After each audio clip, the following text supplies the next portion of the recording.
Hello everyone, welcome to my channel. I'm happy to have you here. This is my first ever video and I'm excited to start something new. So please bear with me for all the possible mistakes I'm about to make. Over the last couple of days, I've been exploring Excel as a tool for personal financial management. I started with the simplest one, that is a balance sheet.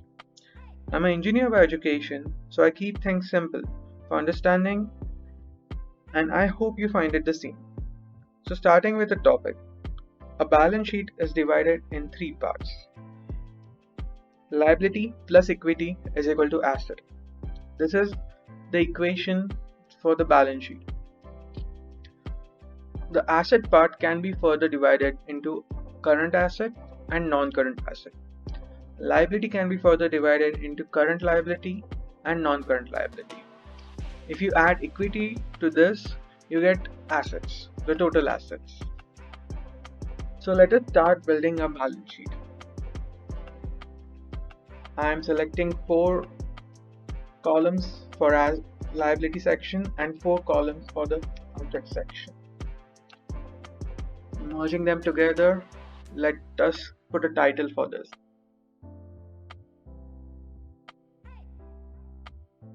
And balance sheet is generally true on a certain date. So let me put the today's date.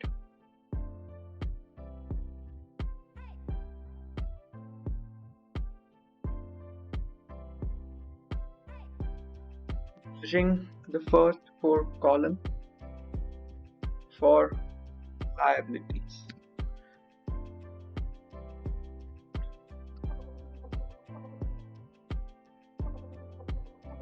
And the second group of 4 columns for assets.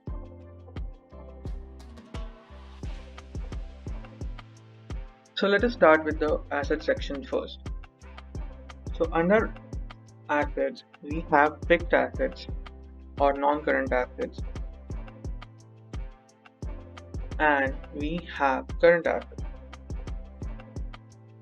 Fixed assets include property, plant, and machinery. For a personal financial portfolio, we can consider a car, a bike, and even a laptop for fixed assets, because these objects help you achieve a task. And you can include house in this fixed asset section, but for the sake of simplicity, let's not include a house. Under current assets, we have fixed deposits. Then we have cash balance. Then we have a stock market portfolio.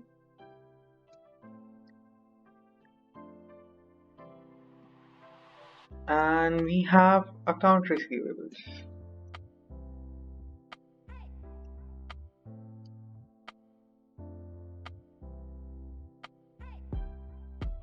Let us populate the data later. Under liabilities, we have non-current liability.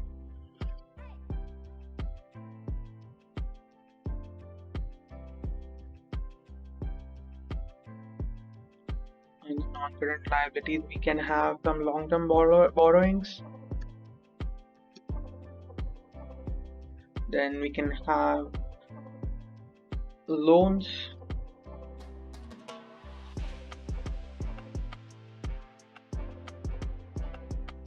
You have multiple loans. Then again with current liability,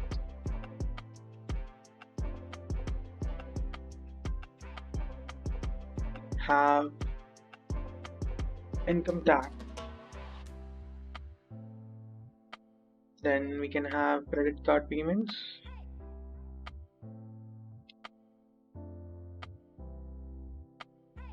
And account payable. I'll explain account payables and account receivables in the video further. Let us create a color code here and a color code for this. just to better define what we are dealing with. So there's one more factor to be added in fixed asset, that is accumulated depreciation. So we will calculate accumulated depreciation later. So total of these, total of non-current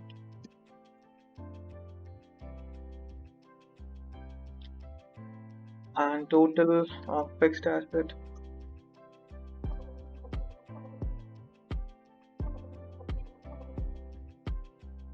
then we have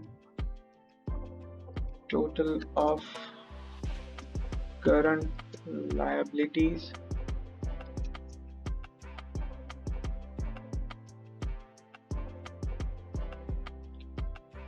and total current assets. Quickly highlighting them.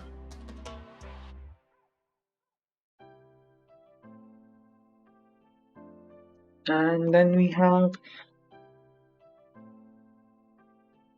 total here, a total asset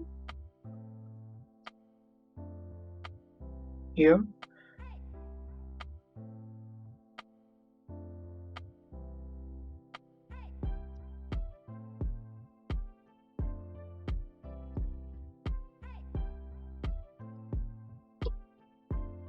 and quickly creating a formula for sum section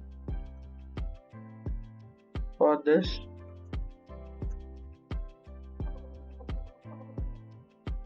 Copy this formula here, same here and here. Color got changed, we can adjust that. Let us create a divider.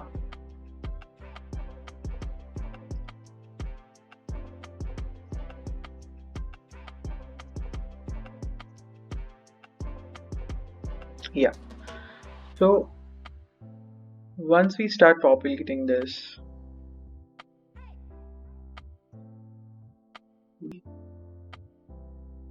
so let us add some formula. So total assets is equal to current assets plus fixed asset, so that is simple, plus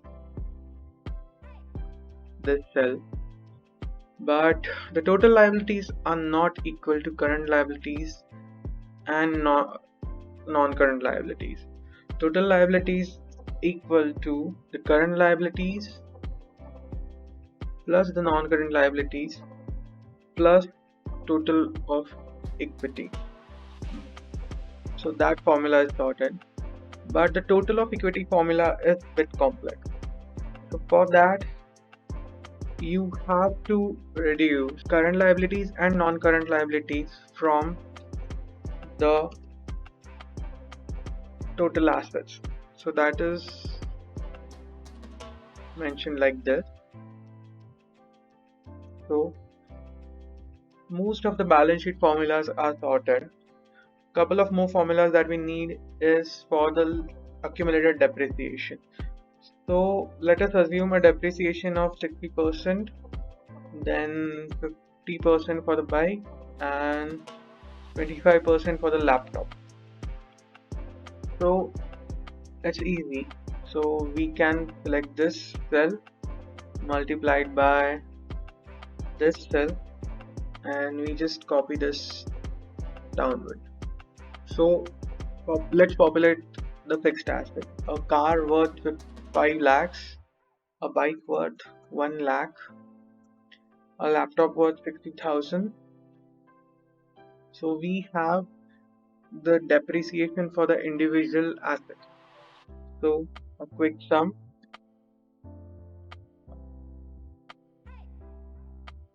The three, and we have the accumulated depreciation of 3,65,000. Now to find the total of fixed asset, we need to reduce the accumulated depreciation from the asset value at purchase. So that formula is sum of these three minus this. So we have the current value of total fixed asset. Let us populate the fixed deposits. So let us assume we have the fixed deposit of 1 lakh, cash balance of 20,000, a stock portfolio of 40,000, and account receivables of 10,000. Now let's populate the liabilities. We have a borrowing of 25,000, a loan of 1 lakh, another loan of 75,000, and we have income tax of 5,000, credit card payment for now 0, and account payables of 15,000. So now we can see the total liability is equal to total assets. So our balance sheet is true, and we have a total equity of 2,45,000. So that is our current net worth. So if this number is positive, we can safely assume we have additional risk ability to handle some extra business adventure for this matter. So we can take a risk of 2,45,000. We can create a subsection for account payables. So that will help us keep our borrowings and what people owe to us.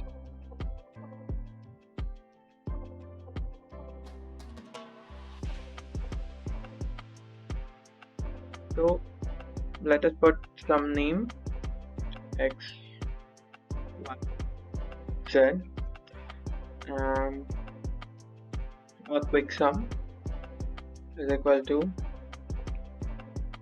sum of these three cells, and quick sum here, or we can just copy this formula directly over here.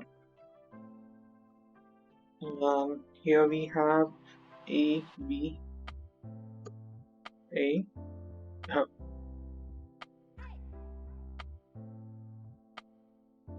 C, D, and this person, we owe 10,000 to this person, let's say 2,000 to this person, and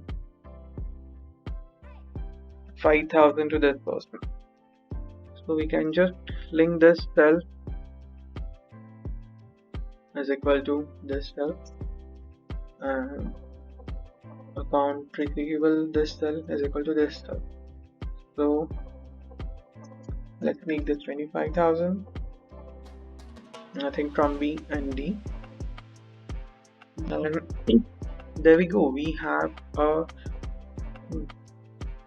balance sheet that can calculate our total financial distribution. Let's create some columns here for simplification of data,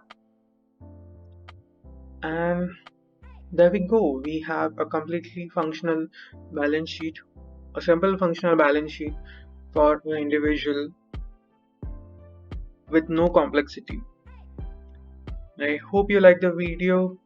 Please like, share, subscribe, comment, everything, and I'll keep on making videos a bit more complex than this. Thank you.